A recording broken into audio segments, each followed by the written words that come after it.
And we're back for another episode of Startup Hustle. Matt DeCoursey here to have another conversation I'm hoping helps your business grow. All right, so you decided to start a business, or maybe you just started one, or maybe you've had one for a while.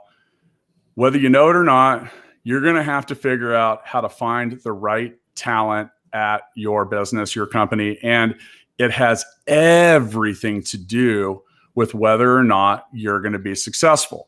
Now, while that sounds like a straightforward path, people, it is not. It is difficult to find the right people. And then oftentimes you think you have and quickly realize you have not. So that's what we're going to talk about today. And I have a feeling that this will be a fun and spirited conversation. Before we get into that, today's episode of Startup Hustle is brought to you by Fullscale.io, which we'll probably talk about quite a bit in this episode. So I'm not going to go too much further with that ad read. With me today, I've got Paul Rudolph, and Paul defines himself as a business creator. He is a podcast host. He is going to hate me for saying that he's a coach and consultant on some days. The zeros and ones say he is, but he does a lot of different things. He's also the host of the On Demand Paul podcast, link in show notes. And I'll let him tell us more about himself after I say, Paul, welcome to Startup Hustle. Well, thanks for having me. Man, what a great intro, because I'm a Kansas City native, and that skyline, bring me back. Oh, you saw that's the trailer for our upcoming web series, Startup Hustle TV. We're getting fancy, man. We're going to try to, by the way, don't ever create your own TV show. It's a lot of work. That's I'm sure I'll talk plenty about that, but yeah, we're getting ready to do that. But I'm glad that gave you a little tingle. So, Paul, give us your backstory, man. You just let us know you were from Kansas City. That's not where you currently live, but tell us all about yourself before we get into today's hot topic. Absolutely. So I'm Rock Chalk Jayhawk, a KU grad. Couple duffel bags to New York City after college. Went to go work for a Big Four accounting firm, Morgan Stanley. Did the New York grind for a couple years, out to Phoenix, private equity, really started bouncing around, found out that I am not a corporate person. That is not where I belong. And always trying to solve a problem, always like Curious George wandering around, and found myself in different situations and pretty much made myself into that consultant or coach. And you mentioned, I don't like that term because I think that term gets diluted these days, because it's so a little easy.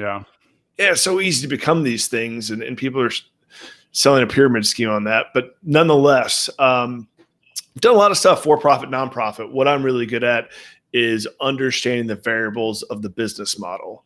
And where we are today is an amazing thing, because one of the biggest financial constraints with the business model is the human resource. And now with technology, we connect business with people that have capabilities, fragment their time. And so people call it freelancing. I don't think there's anything free about it, but it's on-demand talent, and you can make those connections, and really it opens up the possibility for a lot of different types of businesses that we haven't even thought of yet.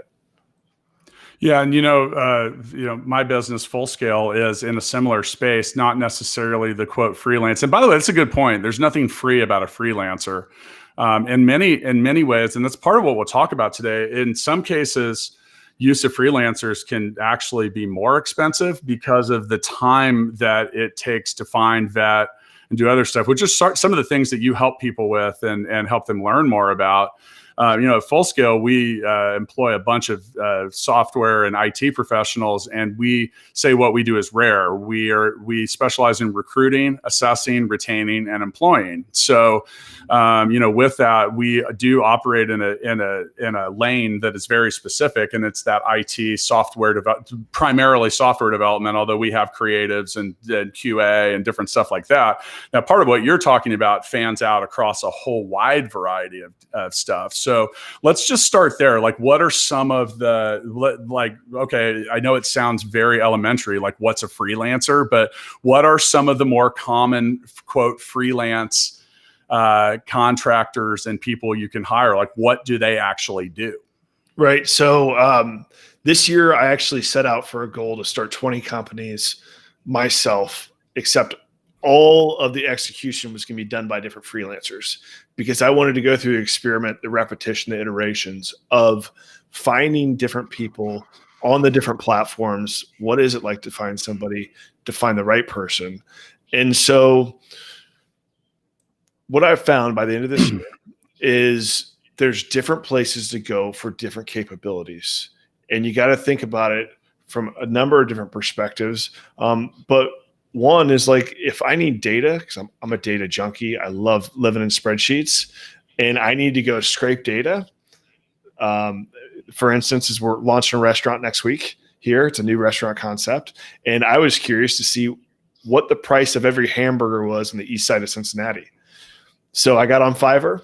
I found a couple guys. They went and scraped hundreds of menus across Cincinnati. And now I have exactly every menu in Cincinnati in a spreadsheet, and I can do that. Another really quick example from great success on Fiverr this year and in person. So it's not always about going just to one place. The right place is the combination of capabilities. So I needed pictures for my podcast and for my website. And I wanted to knock the background out so we could put some of the brand colors behind it. Well, I hired a really good photographer in person that knew how to capture that image. And then I went on to Fiverr, and for $10 had 50 images, the background knocked out within 24 hours.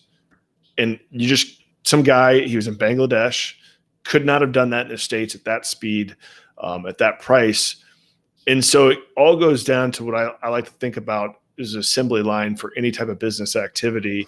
And you got to think about different people at different places on that line, depending on what you're trying to produce. So, and I think it's fair that maybe not everybody has heard of Fiverr. That's Fiverr. I've been using Fiverr since back to the point where things were actually all $5. It's not all $5 anymore, which I think is good for that platform because there's only so much you're going to be able to do for that. But Fiverr is just a mix of, it's really, I love Fiverr. I've had a lot of success on it over the years. And like you mentioned, often, it's actually, they should maybe change their name to Sixer because even their $5 offering comes out to $6 now. But there's a lot of different things like the original. It's a great way to find people that are doing things and will also do it quickly. Now, one of the things with finding a freelancer, and I mentioned at Full Scale, we do a number of different things, but we have a lot of different people in house. Like one of those is graphic design. And that's not that we do full-time graphic designers. It's that our clients are often in a spot where they need like 2 hours of graphic design.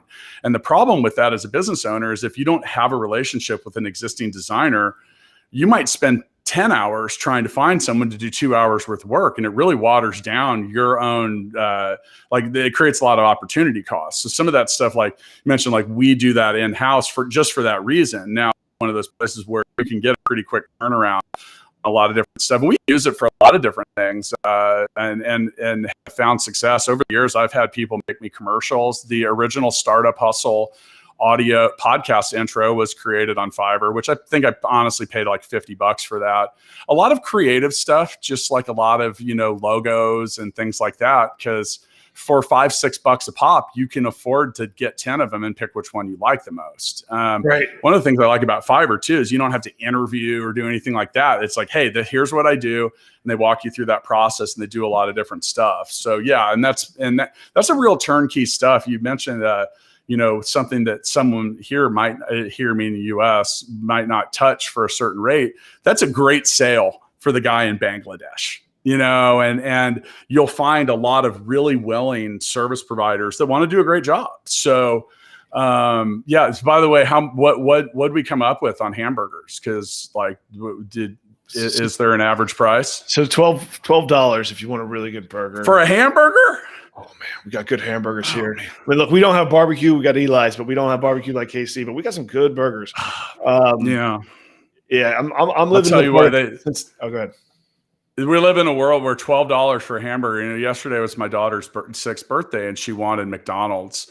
I went to McDonald's and it was $36 for our family of 4. I was like, good God, the days of this being affordable fast food are certainly past. But they figured out how to split up fragment the pricing, and they bring it all back together. Like, what? Like, so what was your cost, your actual cost in getting someone to do that? Like, what did you end up paying for that result? I ended up paying, what was it? It was pennies per menu. It was like 15 cents a menu or something. It was somewhere, or maybe it was 25 cents a menu. And really good guys that do this all the time. Like, they've got the technology that they can easily OCR it, and then they know how to do it. And then the new guys, you can see them. And you brought up a really good point that, people get fearful and that, sending our jobs over, the globalization. But there's a great book called Give Work that, puts a different perspective about how much that business does mean. And I had these conversations. I had one with the other day, the guy in Pakistan, and, he's trying to make enough money to take care of his family, and they're going through the COVID thing. So I look at it as we're all kind of on the same island. And again, it's finding those different capabilities. To your point of graphic design, I think that I really prefer the higher end graphic designers. My number one graphic designer is in Kansas City, Wills Design. And, we need that relationship on the go forward basis. There's other businesses now that once we have the brand established and we know we need to create a bunch of ads or a bunch of different, creative collateral, but we're very explicit in knowing where that's going to go.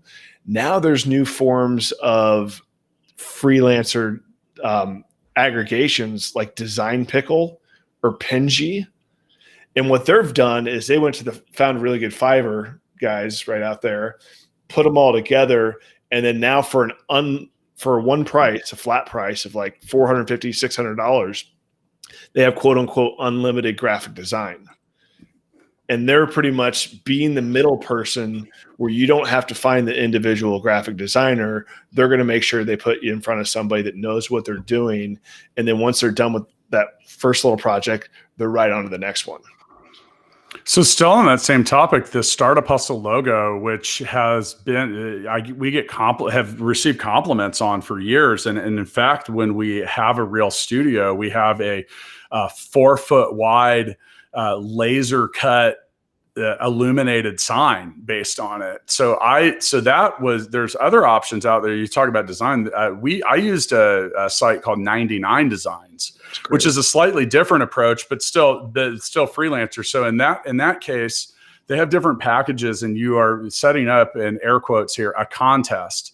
So it's crowdsourcing and a whole bunch. It's kind of like Highlander. There can be only one in the end, meaning like they walk you through a process where someone is the winner and they get awarded that prize. Now, the higher reward you get, the more people you will attract to design it. They have a ton of stuff now.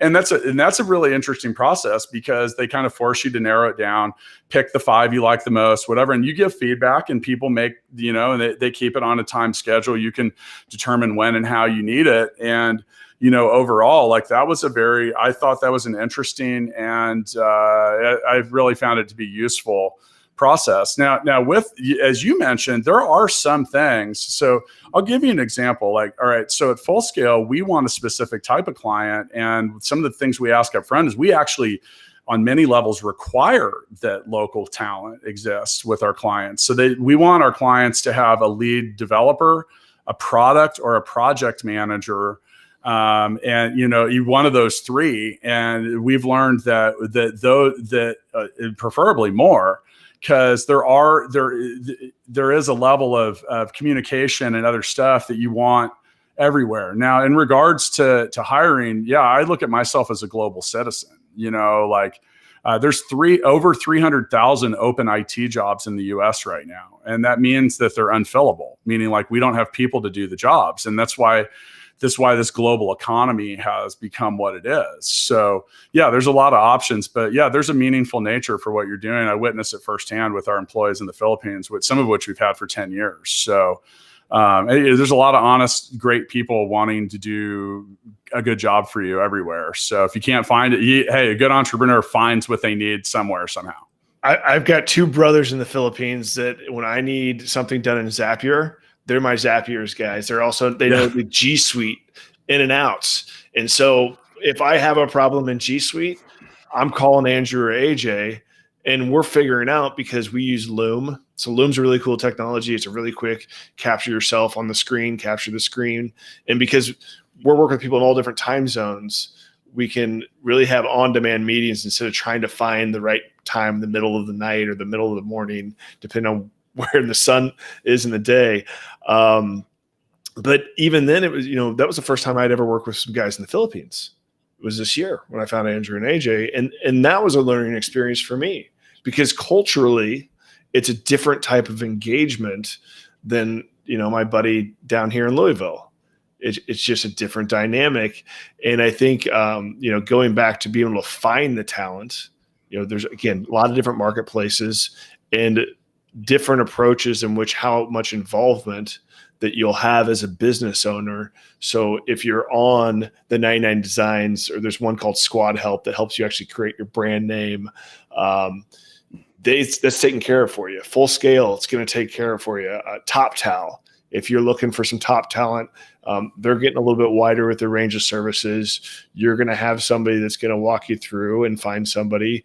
If you need a front-end UX designer, they've got some top people, and they work on typically 20-hour week basis, and you line out the project. And that's where you'll find a difference with some of that, because one of the things you talk about, starting a lot of businesses, that's something I've done with and for myself and other people. And, one thing you do need to consider is, so I hear so many founders or people that they're really concerned with preventing the sky from falling, while not giving enough credence to what happens if things go well. So you can go out of business. You can also grow out of business. And there's, and that's one of the things. So you mentioned some of these marketplaces and the difference between it. So at Full Scale, your developer works for you and only for you. You get it like full transparent, like that. We don't. And the reason we do that is because you talk about part-time. Well, part-time is a big variable for a lot of people. And then one thing to consider, and this is like, part of where you need to be is, well, you have time zones, you have culture differences. So, like, for example, we structure our schedules around a morning or an afternoon overlap. So you're getting a couple hours where that communication occurs, but that can be a real issue for people that are on other sides of the planet, what they're doing. And then you also talk about cultural things. So, here we largely have Christian holidays here in the United States, which isn't the case. And so I've worked with freelancers from all over the world. And I learned this because I had some people in India and another team in Pakistan at one point, and I didn't even give consideration to the fact that I had put a product launch in the middle of Ramadan at one point, and they don't come to work during Ramadan. There's no change in that, and I hadn't even considered it because it wasn't something that's like, it's out of sight, out of mind. So like I had mentioned that, and like the guy was like, this isn't going to happen, right? And so some of that is you give some consideration to it, and there's also a different approach for dealing with some cultural issues, because like the way you present or give feedback or communicate. What might seem okay here might feel very rude to them, or the other way around. So, and really in the end, the important thing to remember is, regardless of where people are, they are people. They have lives, they have families. These are not just cogs in machines. Like, and I see a lot of people do that. Like, so Full Scale, it's just as important to us about how you treat your team as how our team treats you. And I do see there are some folks out there that don't, like I said, people are going to want to do more for you when you are treating them with respect and you feel like you're on the same team. So, keep that in mind, because I see a lot of people do that, and it's not a great approach. Now, so we talked about a couple of the things that we're going for, like where some of these things exist, and there are a ton of them. There's a fit for what you're looking for, and I think it's important to look around and find the right fit, but give some consideration to where you are now and also where you want to be later. Now, part of the reason we don't split developer time across two clients is if either or both client do well, Now we have a really tough situation where we have to argue about how to split the baby. Mm-hmm. And then it's tough because like when you have someone full time, now if you can afford that, that's a great approach. You know what to do there. And, another thing is I think that one thing that some people don't consider is if you're really concerned about intellectual property and access to data and stuff like that, and you're hiring people that are outside the US, you don't have any recourse in a lot of these situations and places, which means that if things don't go well and they just walk off with everything you've built, you might have to go to Bangladesh to try to resolve that, which you're not going to do. And you have to do it on their home turf. And, that's like one of the things at Full Scale that's important to us and our clients is we give some IP and other types of protection and assurance that makes a lot of sense. So speaking, I think this is a good segue into what are some things that you've learned? So if you've been dealing with freelancers in lots of different marketplaces and you've done a lot of it, you've had good experiences and you've had some bad ones. So what are some of the things that you've learned about identifying good freelancers or red flags for avoiding bad ones? That's right. So the biggest number one thing in the process of going through this is make sure you've identified your problem as a business so you can find the right person. Now you have to go find that right person, right? And so as I go through the discovery process and really the search and discovery process, I've developed 6 Ps that I look for. And I actually write these all down every time I go in to have that call once I think I have somebody, or if I'm going through a list, looking through people. And number one is their past. And, what does their past look like? What type of projects have they done? Which gets me into the portfolio. Within graphic design, there's a lot of different graphic designers. And if you're looking for, one to make you a brand and a logo, but they've just done a lot of print, that's not what you're looking for. So the portfolio is very important. And then it's the performance and, how have they been rated? And wonderfully, with the technology we have now today and searching across different sites, you can look at their reviews and how that's been. The fourth one is process. And this is the biggest thing that almost every independent freelancers out there, and unfortunately they call themselves free because they think that being independent and free is a good thing. And anybody who's been in that world knows it's the hardest place to be because you're wearing all the hats. And so what happens is the process that you have with a client might not be truly developed. And what I mean by that is it's on paper. It's in your head, yeah, but you got to be able to communicate that. And so when I'm working with a freelancer, I want to know that there's milestones that they've already thought of because they do this day in, day out. What is the process when they're going to deliver the value to me as a business? The next thing is pipeline. If I need to get it done next week, are they going to be able to do that? I want to be very clear on that expectations on how much work they have in their pipeline. And I'm cognizant of that.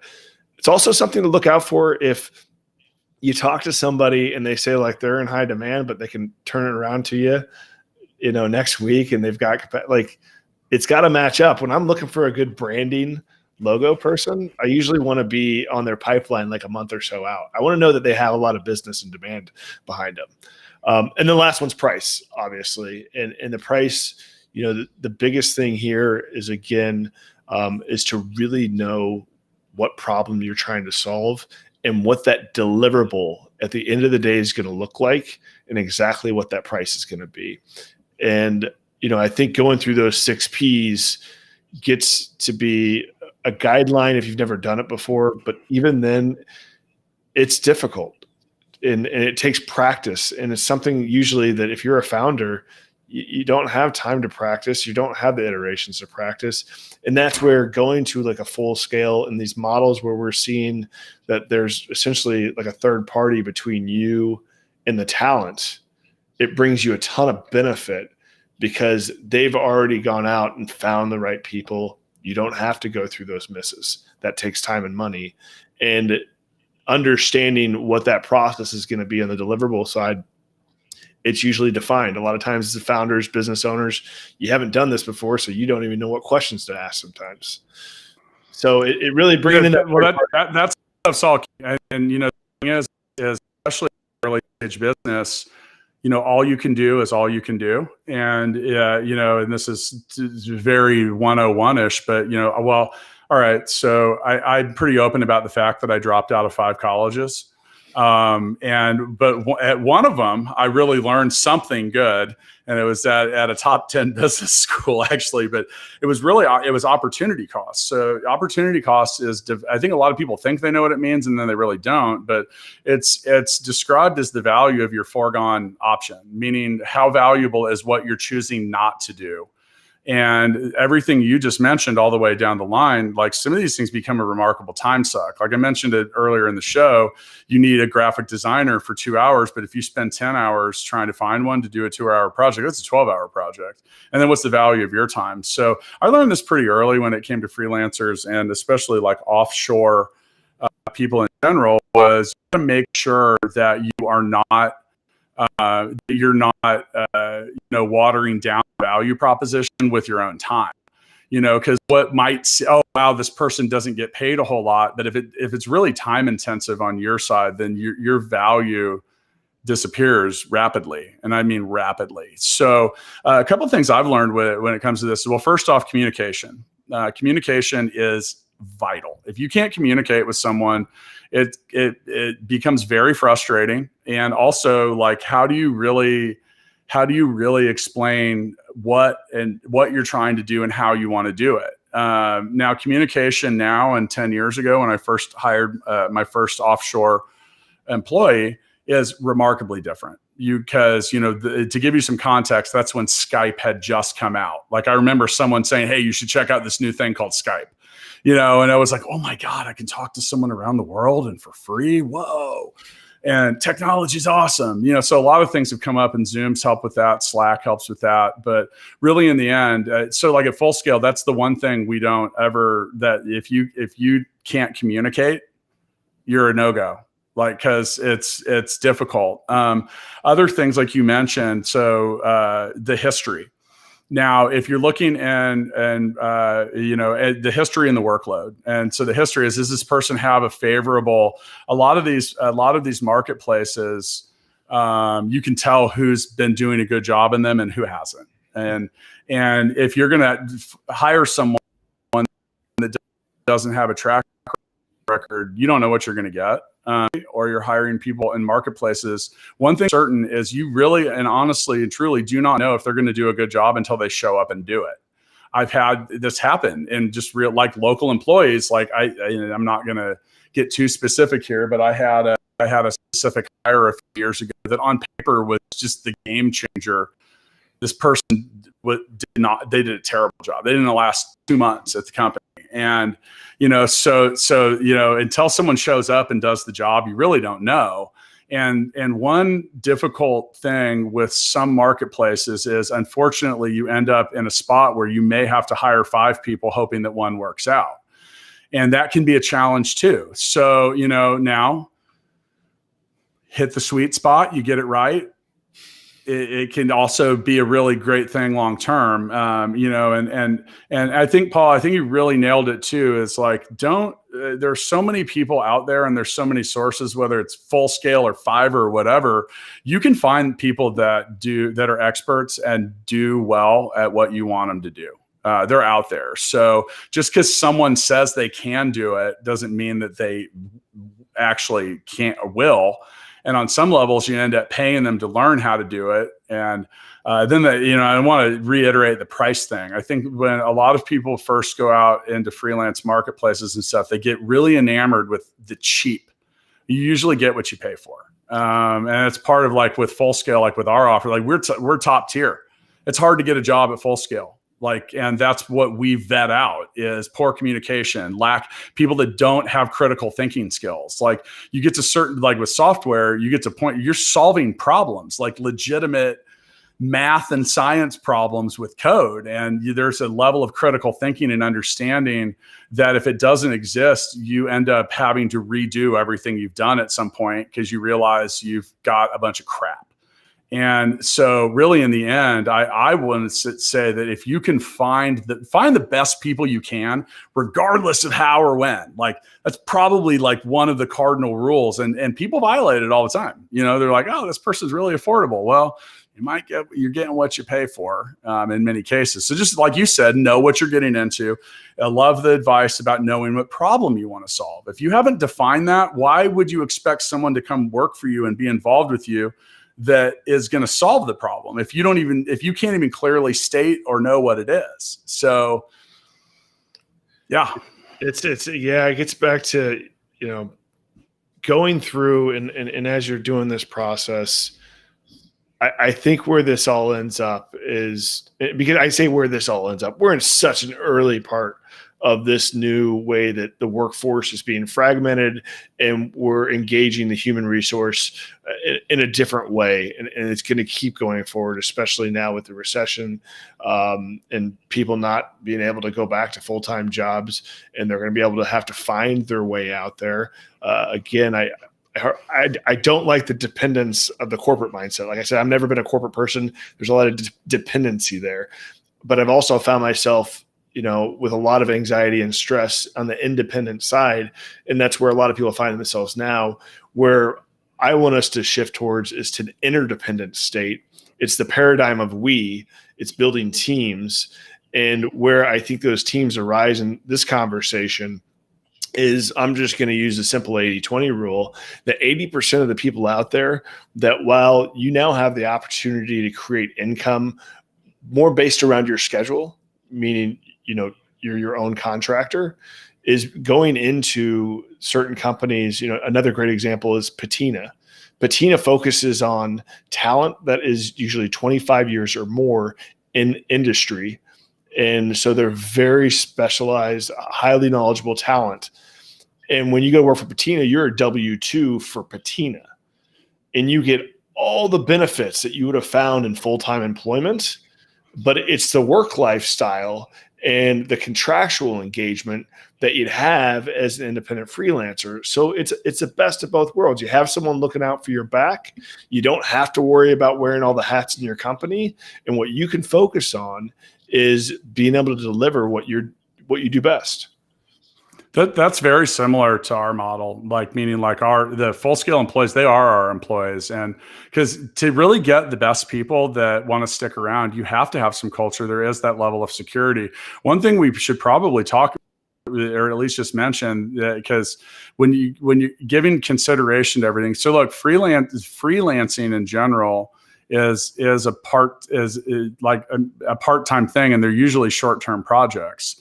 And one of the reasons that so many people, so we get people that apply to full scale and they've done what they did for 8 years. And then you see a little, basically a failed track record of being a freelancer. Because here's the thing is, as you mentioned, wearing many hats, is they got to go find business for themselves.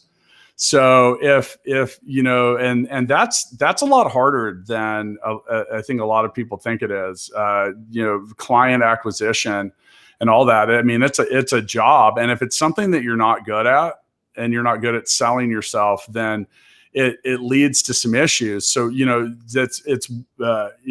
when it comes to a part-time employee, and by the way, I'm not a fan of part-time employees. That's not something I'm a huge believer in if you're trying to build a bigger thing at your business. And the reason is when someone's part-time, you have now positioned yourself. Okay, so Paul, if you and I are going to race, and I'm not saying that either one of us are fast, let's say we're of equal foot speed, but I give you a 50-yard head start on a 100-yard race, you should beat me, right? But we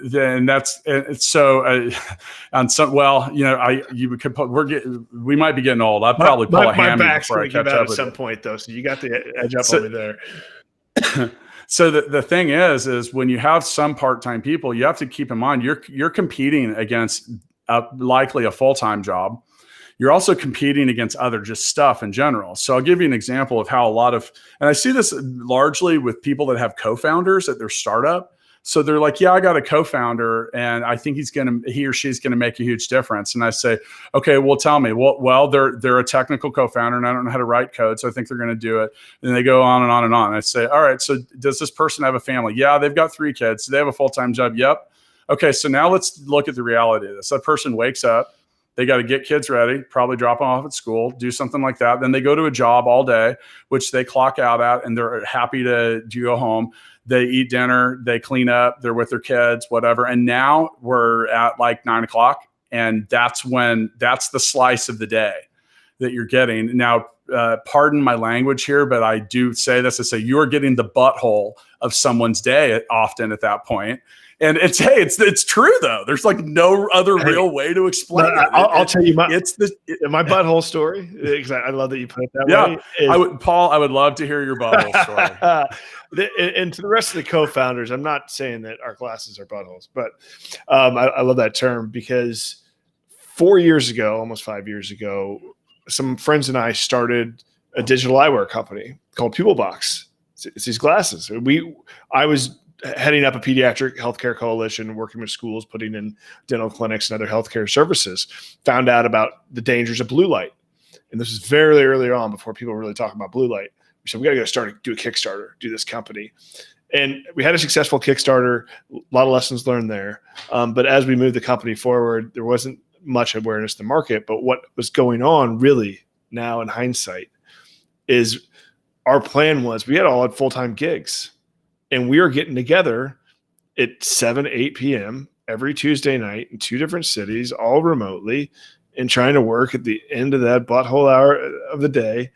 And it's the 3 hours, and we get in and we get enough done, but not quite enough, right? And we couldn't put the full energy because, folks, if you haven't done it yet, it ain't easy.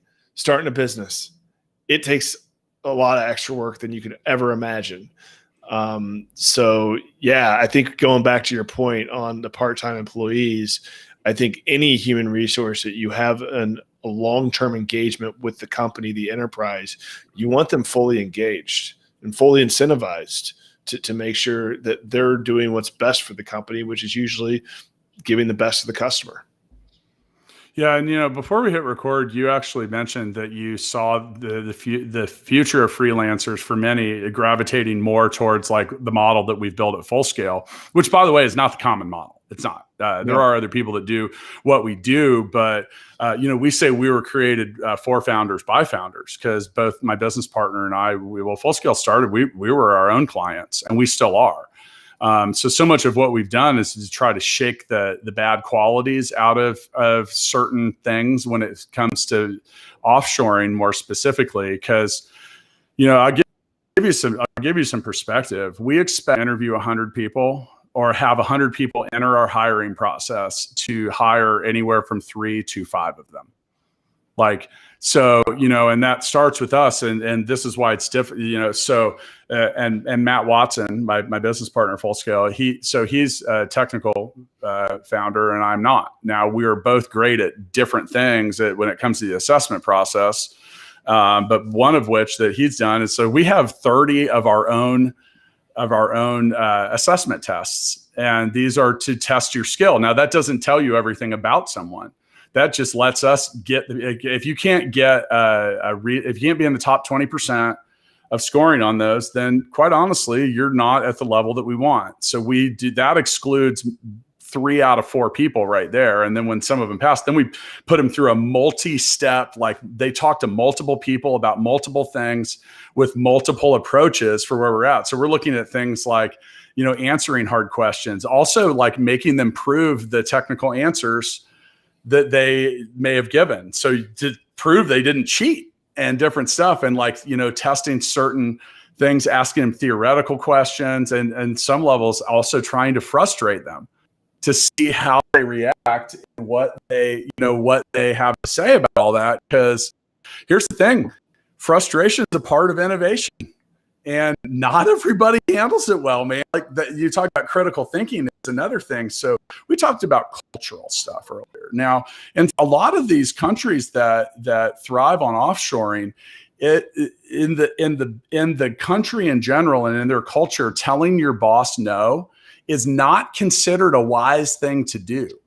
Now, and so the problem is that's resulted in a workforce of people that often are shy or resistant to speaking up. And I run into this all the time. I'd say, have you ever used an offshore developer? Yeah, we had a team here, we had a team there, and God, it was a shit show. And, and like I said, well, tell me why. I said, well, we gave them specs, and upon further review, it was our fault. We didn't really spec it out well, but they should have noticed that there was a problem. So it's the equivalent of like, Paul, if you were an architect and you gave me a blueprint and I'm a builder and I look at it, I'm like, oh man, this is going to fall over when we're done building it. But I should build it anyway because he asked me to do it.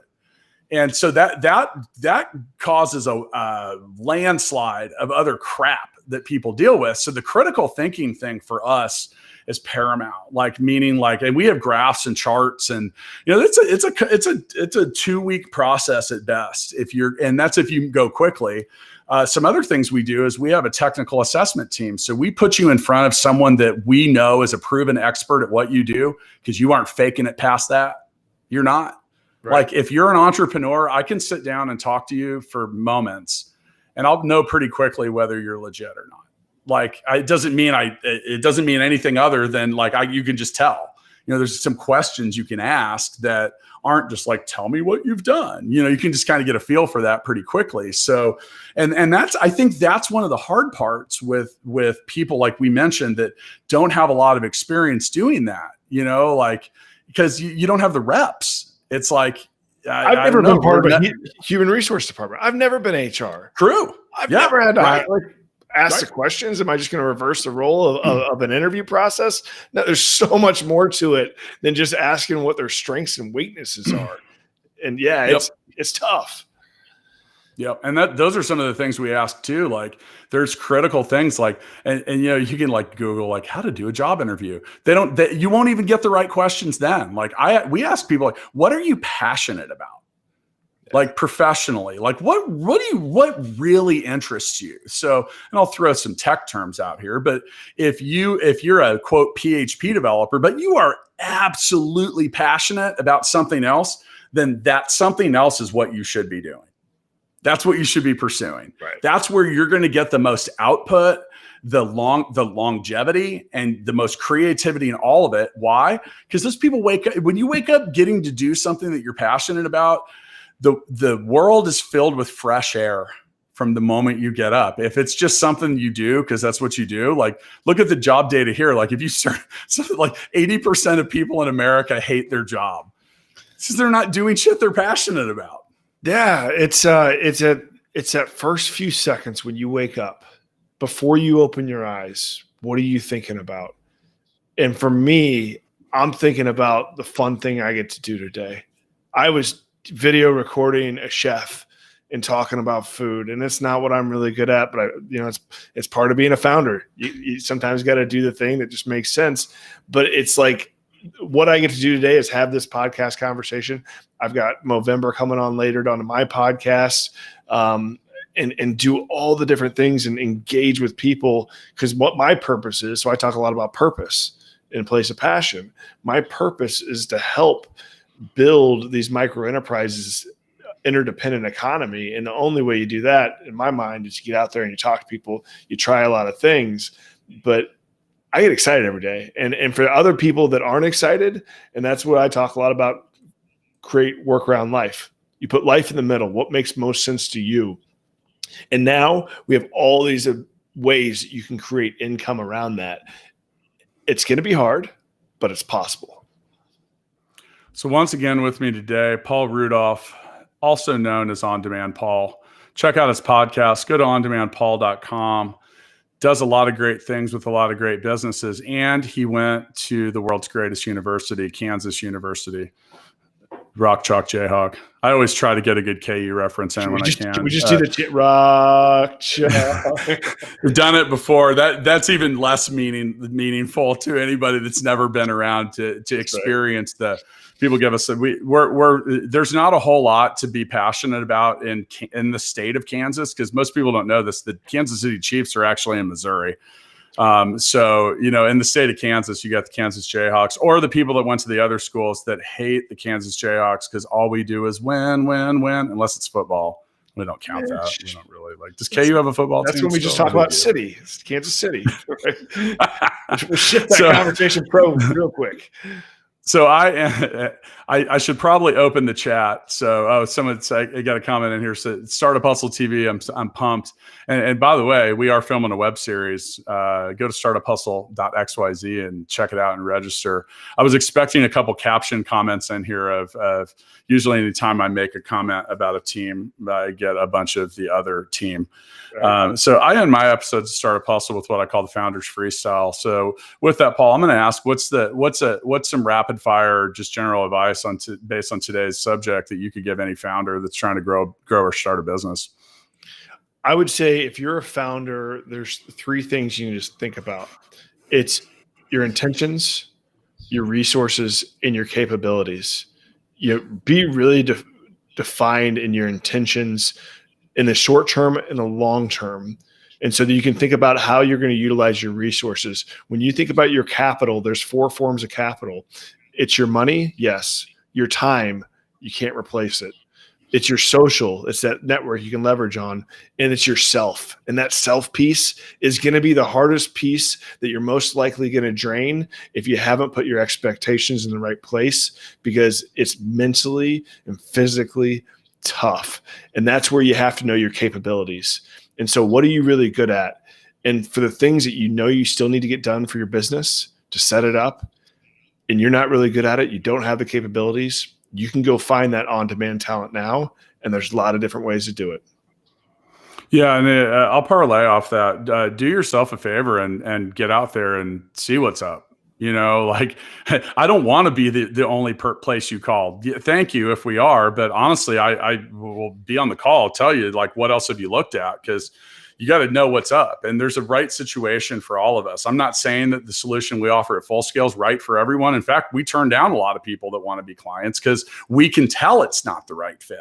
Now, in regards to fit, that's a two-way street. You want it to be a good fit for the person on the other side of the transaction as well. Otherwise, they ain't going to care. They're not going to care, or they're not going to show up, or they're going to move you way down the priority line because other things come up. And here's the thing is much like Paul and I have talked about, there's a sea of people out there that are ready to help you win, and you got to go look for them. They're not going to come find you. And there's, like I said, lots of options. We're in this golden age of the marketplace. COVID has really accentuated that. Now, not in the short term, meaning the months right after, but in the end, COVID on some levels did Full Scale a solid, because it drove people. The biggest objection we would get when it came to a client is, I like having everyone in the same room. That's not possible right now. So that put a lot of people on the field. So there's checks and balances evolution that's going on with a lot of this stuff. And on top of it, a lot of places, a lot of people populating, there's more options. There's more people in some of these things. An empty marketplace is a useless marketplace. So, but with that, a lot of people they're finding creative solutions, and, and they're out there. Really, in the end, take your time. It's not about how fast; it's about how well you do it. And we tell people that a lot, because they'll say, well, this isn't here, this doesn't exist. Okay, well, let's work on that, because you want to try to find long-term solutions. Now, and some of this, when it comes to finding talent, and there are also remarkably short-term solutions, like things like Fiverr.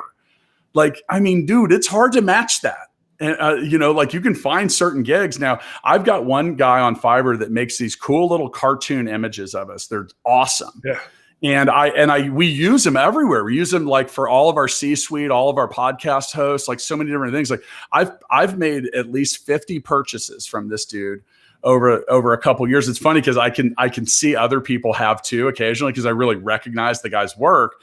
But you can go back to the well on some of these things and do a lot of neat stuff. And then also don't undervalue things like we mentioned 99 Designs. There's these really creative ways to get people into stuff. So yeah, overall, you got to go find it. It's up to you to determine if you're going to be successful, and your willingness to figure out how to become successful is what really matters. So, Paul, thanks for joining me. I'll catch up with you next time, man.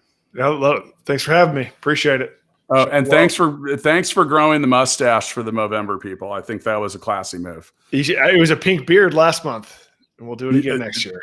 I'll ask for questions on that and maybe post them on Instagram the day this comes out. So, I mean, I'll catch up with you next time.